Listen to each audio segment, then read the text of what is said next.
na Itália, antes da própria Meloni. E esses caras, entretanto, em geral, quando chegam ao poder, e essa é a crítica, agora começa, eles fazem governos ruins. No geral, se a gente tirar um saldo do que é a nova direita pelo mundo, saindo um pouco do Brasil pra gente abrir a cabeça, são governos frustrantes. Então, o governo Trump, ele não se reelegeu da primeira vez, ele fez um governo que estava indo ok em termos econômicos, a gestão da pandemia foi bagunçada, não soube lidar bem com o Black Lives Matter, perdeu, foi fraco também com a própria base. Não está fazendo um grande governo, definitivamente, eu acho que a gente já pode falar aqui que, a despeito do que aconteceu na Venezuela, é um governo que está andando de lado, perdeu a base de apoio dele jovem e masculina, que foi uma das bases centrais para eleger. O governo do Milei precisa se provar. Tem gente falando que eles estão maquiando números, não estão exatamente num grande momento.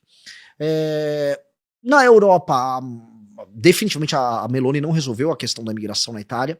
E o bolsonarismo fez um governo ruim no Brasil, eivado de escândalo de corrupção. Então, a nova direita, ela surgiu como um fenômeno eleitoral, mas ela não se provou. Então, tem um problema, que é o diagnóstico que a gente fez com o MBL, porque a gente surge em 14, até colocando assim, surge em 14, na mesma esteira, usando as redes sociais para levar para uma massa, para uma população, certas coisas que a imprensa não falava e criando uma identificação comum. A gente criou, fez as manifestações que derrubaram Dilma Rousseff, participamos muito do processo da Lava Jato, mas nunca chegamos ao poder, porque a gente era muito novo. Na verdade, em 2018 teve eleição presidencial, ninguém nosso tinha idade para concorrer a presidente. Não tínhamos partido, então a gente foi vendo todas as dificuldades que a gente tinha no processo. Então, o que a gente fez nesse período? Se organizou e estudou. Enquanto o bolsonarismo chegou ao poder, ficaram todos muito famosos, grandes e tal, a gente ficou ralando, se estruturando, estudando uma tese de Brasil, estudando uma forma como a nossa tese de Brasil se encaixa numa tese de mundo, estudando outras experiências de direita, até o ponto que a gente foi maturando, criou o universo do Valete Plus, que é o nosso aplicativo, a revista Valete, criou a iniciativa do Livro Amarelo, cria um partido político, e aí entramos no jogo com uma outra estrutura, com uma outra leitura de Brasil, com um outro tipo de solução que é, em si, muito diferente daquilo que a gente chama de nova direita. Então a gente pode chamar nova direita, assim, apenas como novo e é de direita. Mas eu posso falar desse fenômeno, que é esse fenômeno que começa pra valer, talvez o mundo coloque como momento inicial o Brexit. E ela é uma resposta ao fracasso da nova direita. Nós somos uma resposta ao fato de que todas as grandes experiências da tal nova direita pelo mundo afora não deram certo. Eles chegam ao poder, mas não conseguem governar. Chegam ao poder, mas fazem governos frustrantes. Há também o lance de todos terem que ficar meio que debaixo do guarda-chuva do Donald Trump. Então tem uma série de problemas. Quem eu acho que é um ponto fora da curva, mas ele não se enquadra nesse lance de nova direita? Nayib Bukele. Ele não era de direita, ele fez um governo com uma prefeitura lá em São Salvador, que era um, vamos dizer, ele era até levemente progressista, era um cara moderno, vamos dizer, meio que nova política.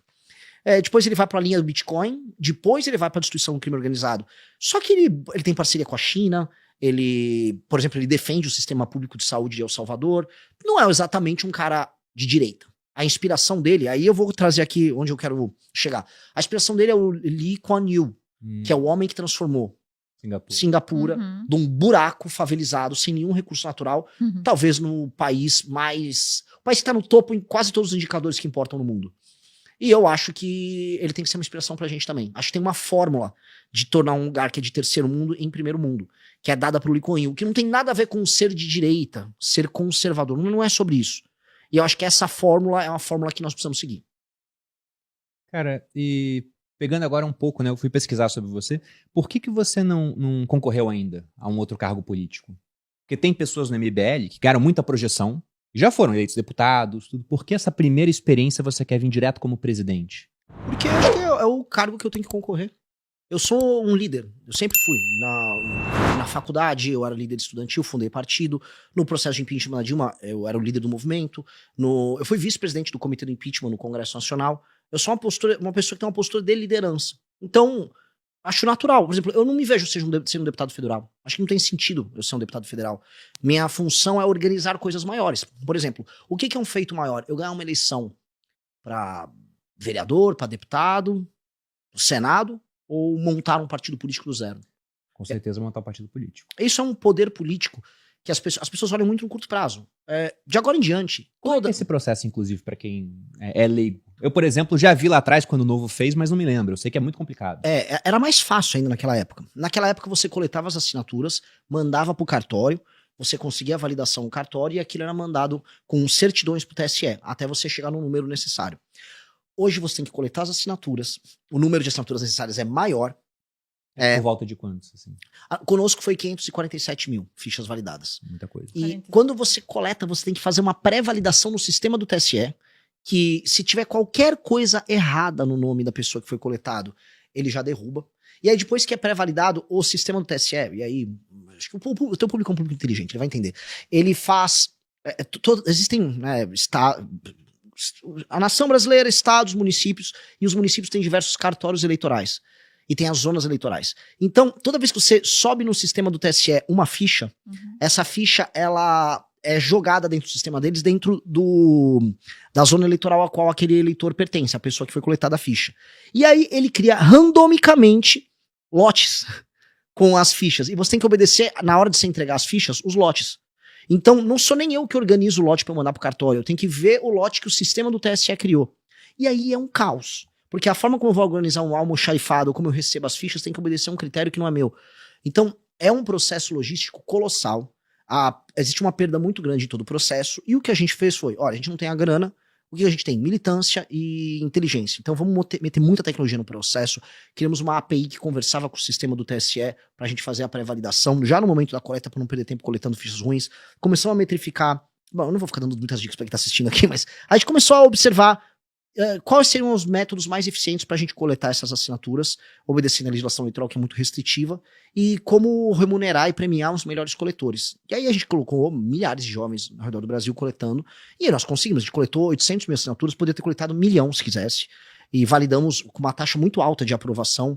A gente validou 600, no sistema bateu 600. Como de 800 para 547 mil é uma perda realmente bem grande. Mas eu validei 600 e ainda tinha mais no estoque, é que eu não mandei tudo. Entendi. Dos 800 se eu mandasse tudo, eu teria validado uns 640. Então, por aí. são basicamente assinaturas de pessoas que querem esse partido. Então, é assim que você valida que você pode gerar um novo partido. Sim, eu tenho que ir na rua conversar com uma pessoa, E convencer falar, ela que ela tem que eu abrir tenho um partido. diferente, quero abrir esse partido, e você tem que me dar essa assinatura. E a pessoa tem que estar em conformidade, os dados dela tem que estar em conformidade com a Justiça Eleitoral. A assinatura que ela colocar tem que ser a mesma da Justiça Eleitoral, não do cartório que ela eventualmente abriu firma. O nome da mãe dela tem que estar batendo, eventualmente tem um nome de solteiro. Olha, é um caos. É feito para não acontecer. Mas a gente conseguiu cruzar. E aí eu acho que, do ponto de vista político, isso é um feito maior do que ganhar uma eleição. Eu já elegi vários rapazes no nosso time, várias moças. A gente sabe como ganhar eleições. Eu teria, se eu quisesse fazer isso por mim, eu teria feito, tanto que eu nem cuidava das minhas redes sociais. Aí agora eu comecei a cuidar, agora eu tô me comportando como pré-candidato. Então, acho que é uma coisa natural. Eu sempre tive uma postura de liderança e eu acho que não vejo, vamos dizer, nem necessidade de eu ter feito outras coisas. Até porque eu ter montado um partido, agora eu posso permitir que milhares de jovens no Brasil concorram. Isso tem um efeito em escala tão maior para as pessoas que nos defendem do que ser meramente eu próprio um candidato, que não, quando a gente olha, sabe, como um processo como um todo, realmente foi um feito bem grande. E vocês vão lançar candidatos a todos os postos políticos. Então vai ter gente concorrendo a governo de estado, deputados. Sim. A gente vai ter mais de 1.000 candidatos para deputado federal e estadual. Teremos candidato, pelo menos em metade dos estados ao governo, teremos alguns candidatos ao Senado. Bacana, cara. Porque assim, o que a gente não fez nessa eleição, saiu assim, vem pra cá, sai pro nosso partido. Todo mundo tem que ler o nosso livro amarelo, que é o nosso livro de propósito, tem que andar com as nossas bandeiras. Não existe divisionismo interno, é um partido que não tem faccionalismo. Então, não existe, por exemplo, como acontece, vou dar um exemplo no Novo. No Novo, os candidatos a deputado vão apoiar o Flávio, de maneira clara. Estavam ontem lá, ninguém foi com o Zema criticar o Flávio, né? Ficou todo mundo quieto. Porque o eleitor deles é bolsonarista. Então, eles fazem uma campanha para bolsonarista e não conseguem se tornar uma alternativa própria. No nosso partido, absolutamente ninguém pode ter uma postura diferente, senão você não é um partido. Isso é o básico de um partido político. Você tem um candidato, todo partido apoia o candidato do partido, né? Mas no Brasil isso não é regra. Não é. O Caiado. O Caiado é candidato pelo PSD, do Kassab. Se o Caiado pegar um avião, sair lá de Goiânia e pousar no Rio de Janeiro, ele vai encontrar o Eduardo Paes. Eduardo Paes é candidato a governador pelo PSD. O Eduardo Paes é palanque do Lula. Se ele pegar esse mesmo avião e voar lá pro Maranhão, vai pra São Luís, vai encontrar o Braide. O Braide vai fazer campanha pro Lula. Onde o Caiado vai encontrar um governador ou um líder local que vai fazer campanha por ele? Não tem. Então, o PSD do Kassab é um partido? Não. O PSD do Kassab é um cartório para fazer negócio. Cada lugar você se adapta, vamos dizer, ao esquema do lugar, às lideranças do lugar. E aí o seu partido não é um partido. Ele, classicamente, ele não se torna aquilo que, vamos dizer, a ciência política costuma chamar de partido.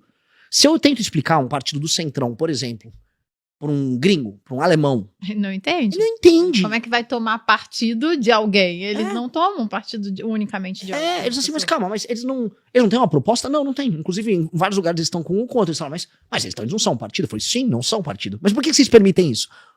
Porque nós somos brasileiros, né? A gente é leniente com isso, a gente não tem cultura política, infelizmente. A gente é um país que é leniente com corrupção. A gente acha que isso é ser político.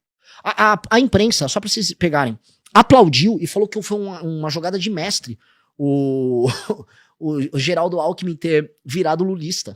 O Geraldo Alckmin traiu um eleitor dele de 30 anos. 30 anos ele tinha um eleitor. Aí ele virou lulista, a imprensa.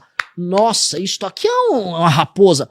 Cara, isso deveria ser recriminado. A imprensa tinha que estar atacando um comportamento vil. Mas não, porque no padrão brasileiro do que é política, isso é considerado uma manobra inteligente. Pragmatismo, né?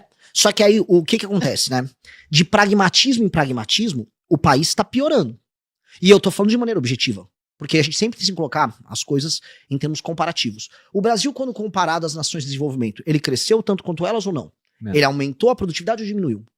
Então nós pioramos com relação ao mundo que a gente compete. A gente tá tomando pau de Botsuana em renda per capita. Vietnã, que era um regime...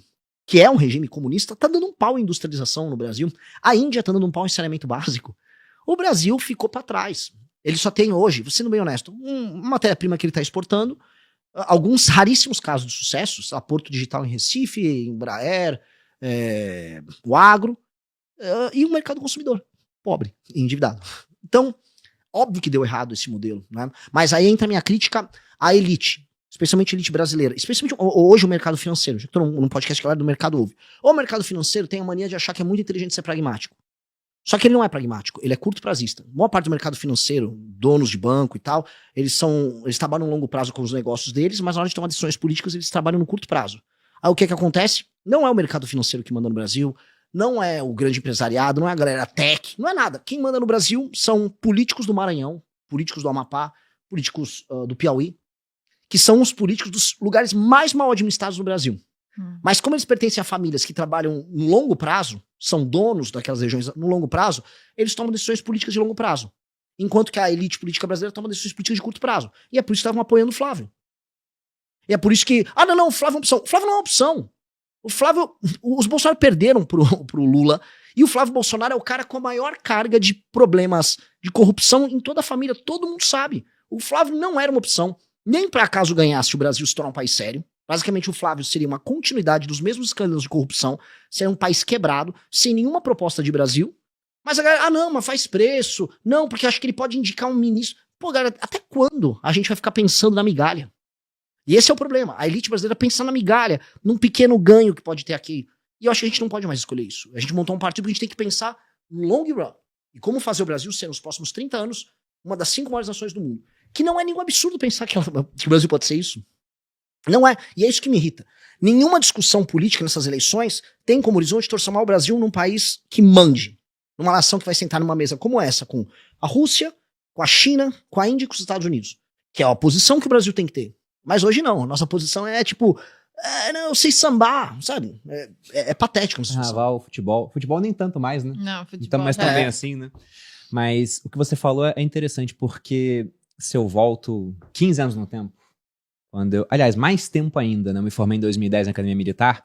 Durante a Academia Militar, um dos temas de debate que a gente tinha para exercitar oratória e ideias, né, era a entrada do Brasil no Conselho de Segurança da ONU. Sim. A gente pleiteava uma cadeira lá. E a ONU, os países todos estão lá, mas tem um Conselho de Segurança que decide tudo, né? Quem tá lá? Estados Unidos, a Rússia, a China, e o Brasil pleiteava, né, uma posição. E isso nunca veio a acontecer. E realmente a importância do Brasil de lá para cá, ela diminuiu em quase todas as métricas que você vai observar. Então a gente é um país de muito potencial, mas parece ser um potencial que não se transforma em realidade. Eu tenho várias perguntas aqui, você me deu vários ganchos, mas eu queria iniciar por uma, né? Porque o Partido Novo, ele não usou o fundo eleitoral, pelo menos na última eleição presidencial. Essa outra agora eu já não acompanhei tanto. E eu achei que aquilo foi um tiro no pé, cara. Porque, pô, a gente não quer usar esse dinheiro público, acho um absurdo, mas ao não usar, eles cresceram menos, né? Na verdade, eles foram engolidos por outros que usaram e acabaram crescendo. Você pretende usar o fundo eleitoral ou não pretende? Pretendo. Sendo muito, muito sério, a gente tinha a mesma posição do Novo e simplesmente não dá para concorrer fora, por exemplo, aqui de São Paulo. Ou candidatos nossos que têm uma rede social tão grande que permita que exista doação privada. Não existe, em alguma medida, doação privada honesta fora aí de alguns estados. O que eu quero dizer, se você está recebendo muito dinheiro privado concorrendo a algo no Piauí, provavelmente tem algo de errado no que você está fazendo e no dinheiro que está entrando. Porque, em geral, são empresários interessados em comprar algum acesso. Favores, né? O famoso crowdfunding, aquela doação sincera, picadinha, que é base, por exemplo, de boa parte da política americana. Não existe ainda no Brasil em volume para você espalhar para centenas ou milhares de candidatos. Imagina, só os candidatos vai ter mais, o nosso partido vai ter mais de 1.000 candidatos esse ano. Multiplica por todos os outros partidos. Tem gente doando para isso? Não, não tem. Então temos um problema, claro. Só que todos, ou a maior parte, dispõem de muito dinheiro. Então como é que eu vou concorrer com eles em outros estados? Então, sendo pragmático, se eu quero tornar o Brasil um país sério, definitivamente eu preciso eleger pessoas. E para eleger pessoas precisa de dinheiro. É isso, só que o Novo, olha só, eu tenho muitas críticas ao Novo. O Novo tava num período, como nós, otimista com aquele ganho de cidadania. As pessoas estavam falando em, pô, Operação Lava Jato, não tem um bandido de estimação, olha as doações do Odebrecht. Então, havia um otimismo na ideia de que o brasileiro ia participar da política. O que aconteceu com o brasileiro que estava fazendo isso? Ele estava tomando detergente semana passada. Né? O brasileiro que queria mudar a política, ele tá falando, o Flávio, ele só é amigo do Vorcaro, ele pediu um dinheiro para gravar um filme. Não, isso é absurdo. Isso é completamente insano. Estas mesmas pessoas... Isso é o que apareceu, né?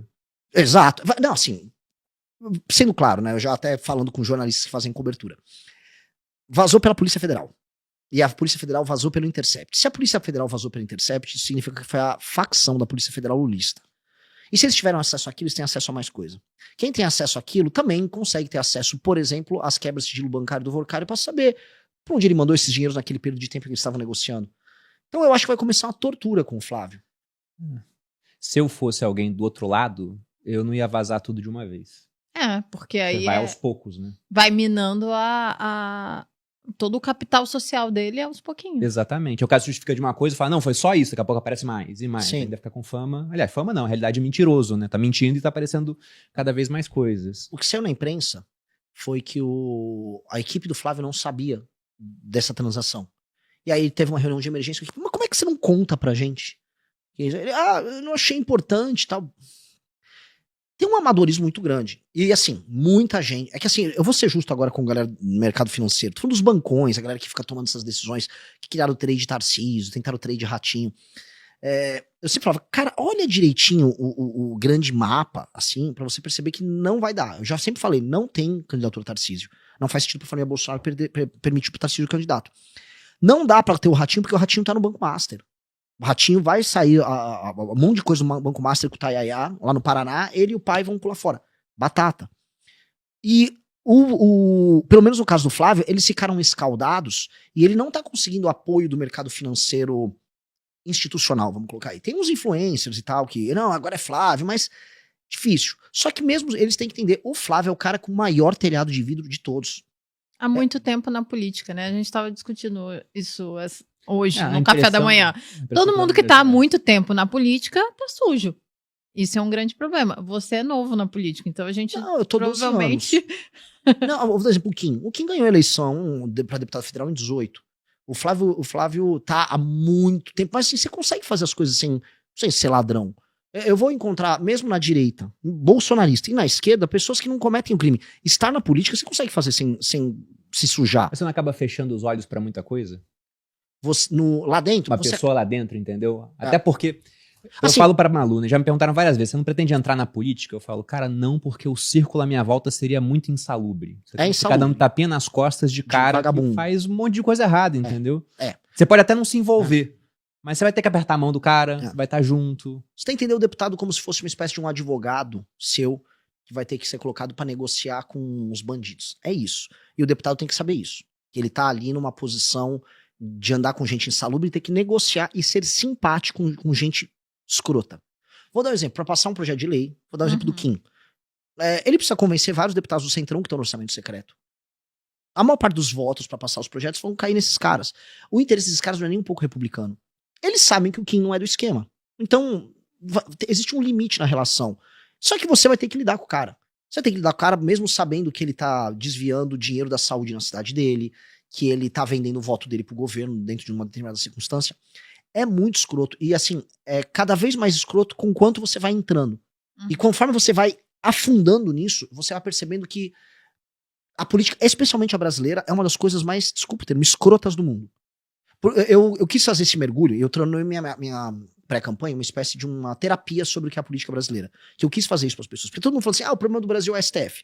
A STF é um problema no Brasil desde 2012. Se a gente falar que o problema é o STF, a gente está olhando um recorte imediato de um problema que é consequência de algo maior. O STF é consequência de um sistema político que necessariamente é corrupto e que precisa da Suprema Corte garantindo esses elementos. Tanto que os superpoderes do STF vêm, no fundo, de um acordão que foi proposto pelo Romero Jucá, que é lá de Roraima, naquele famoso áudio que vazou dele, que a gente precisa fazer um grande acordo com o Supremo e tudo. E ali estava dando a linha do que precisava ser feito com o Alexandre de Moraes, do inquérito, de destruir a Operação Lava Jato, e depois ele indo pra cima do Bolsonaro, ou seja, todo aquele desenho foi um desenho que esses caras montaram. Mas o que é a política brasileira? Quando eu comecei a rodar interior do Pernambuco, interior do Ceará, interior do Maranhão, eu comecei a olhar, cara, e eu comecei a mostrar para as pessoas, isto aqui não existe, isso aqui é uma fantasia, milhares, estou falando milhares, bem no plural, de cidades que não têm a menor capacidade de sustentar, que vivem de dinheiro que é coletado de você, que está aqui, você, dele que está ali atrás do monitor, das pessoas que estão assistindo. Esse dinheiro vai para lá, esse dinheiro é roubado quase sempre, as emendas que saem de Brasília e vão para esses municípios são desviadas, a população vende o voto pro político corrupto, a população não exige nenhuma melhoria em termos de indicadores de saúde, segurança, educação, nada, e ela vai vendendo o voto dela, e esse jogo vai rodando, e esses caras em última instância são os caras que elegem os deputados do Centrão, que em Brasília vendem o voto, que estão em todos os esquemas de corrupção, que acabam colocando, vamos dizer, no TCU, as famosas indicações que ninguém acaba vendo, Tribunal de Contas da União, os tribunais de contas estaduais, ministros do STF, seus representantes, e aí você percebe aquilo que eu falei no começo do programa, que nós somos administrados por pessoas do Amapá, de Roraima, do Maranhão, do Piauí, e isso não faz nenhum sentido. Vou dar um exemplo aqui, uma analogia, não sei se estou falando demais, tá? Que essa analogia é bem cabível. Imagina a União Europeia. Na União Europeia, você tem países que estão em condição melhor, em condição pior. Mas quem manda, é a Alemanha e França. São as maiores potências econômicas, militares, onde há boa parte da criação, os empregos de qualidade. Beleza. E aí você tem os países menores, que eles têm que obedecer critérios, inclusive, para continuar recebendo dinheiro, como foi a Troika funcionando na Grécia, em Portugal, etc. Agora imagina se a União Europeia fosse, de fato, administrada por gregos, portugueses e irlandeses. Eu amo esses três países. Dito isso, não faz sentido. Sim. O Brasil é isso. Ele é uma federação em que São Paulo, Paraná, Minas são administrados pelo Alcolumbre do Amapá. Que o Ciro Nogueira, do Piauí, manda na gente. E qual é o problema disso? Não tenho nada contra o Estado em si. Agora, é como você pegar a pessoa que tem o pior Estado, com os piores indicadores, com as piores práticas políticas e botar pra mandar nos outros lugares. E isto é o que tá. Isso, em última instância, é o que gera o STF com superpoder. É isso que que geram os altos impostos que a gente paga, que gera corrupção, que gera a impossibilidade de você ter um país sério. Só que ninguém nunca teve coragem de botar o dedo nessa ferida. E eu falei, vou colocar, porque o verdadeiro sistema é esse. Não, o sistema, sei lá, o André Esteves sentou com o Alcolumbre. Não, o sistema é diferente. O sistema começa com um prefeito, uma cidade de 2 mil habitantes, cujo dinheiro, cujo orçamento vem 97% de repasses da União. O sistema começa ali. E ele vai avançando para os políticos, para os grandes deputados, para os grandes senadores, e aí esses caras fazem um esquema em Brasília. E esse é o problema que faz que o Brasil não dê certo. E como acabar com isso, cara? Porque o Giordano Bruno, ele tinha uma frase que era muito interessante. Ele falava que é muita ingenuidade pedir para aqueles que têm o poder para reformarem o poder. E aí digamos que você seja eleito, mas tem uma base forte no Congresso. E o STF também tá lá, né? Porque hoje em dia ele também... vocês legislaram isso? Não quero. Não vai ter. E esse é um esquema muito rentável para quem está na política já há bastante tempo. Como você disse, tem um pessoal que tem dinheiro, que quer fazer políticas de curto prazo, mas esse pessoal pensa a longo prazo, em intervalos maiores, né? E, inclusive, eu fico curioso para saber a sua opinião sobre se tem alguém realmente que manda no Brasil, dado o que o Vorcaro fez. Porque o Vorcaro, ele era um banqueiro de um banco pequeno, que ficou médio, por conta das captações que ele fez com os CDBs do Banco Master, oferecendo, né, rentabilidades muito mais altas do que o normal que você vê no mercado. E esse cara, ele comprou todo mundo. Porque tem gente de esquerda, tem gente de centro, tem gente da direita, ele basicamente comprou todo mundo. Eu pensei, cara, o Vorcaro fez isso sendo um banqueiro médio. O que alguém realmente com muito poder econômico, tipo se o Elon Musk quisesse, ele comprava o Brasil, pô. Sim. Sim. O que o Vorcaro provou é que a ascensão, quando você dispõe de um fluxo de caixa recheado, que é o que eles fizeram com o Credit Sexta, isso alimentou os CDBs deles, e com caixa, com dinheiro na mão, você pode ir comprando quem você precisa comprar e com base nisso você começa a gerar mais dinheiro. Ele entra num ciclo virtuoso em que o grande ativo é a compra da autoridade. A autoridade é a chave que você abre para você fazer mais dinheiro. Eu tava vendo, por exemplo, tô fazendo aqui um podcast para meter provocação aí para muita gente, pro Tarcísio. Tarcísio recebeu doação do Fabiano Zettel, ligado ao Vorcaro. O Tarcísio fez uma venda muito estranha da EMAI. Por que a EMAI foi vendida por Tanuri, que é o sócio oculto, o verdadeiro dono do Banco Master? E por que um cara ligado a... Por que a Ambipar estava envolvida nisso e o cara da Ambipar foi parar na Sabesp, que foi privatizada também pelo Tarcísio? Por que o Tanuri, após comprar a EMAI, ele sai fazendo emissão de dívida e essa emissão de dívida foi utilizada para comprar títulos do Let's Bank? Ele comprou uma estatal para emitir dívida e comprar títulos do Let's Bank. Aí o mesmo Tanuri vai no Paraná do Ratinho, parceiro de negócios dele, e aí ele compra, foi a Copel, e fez a mesma coisa com, acho que não sei se foi o Will Bank ou com o próprio Banco Master.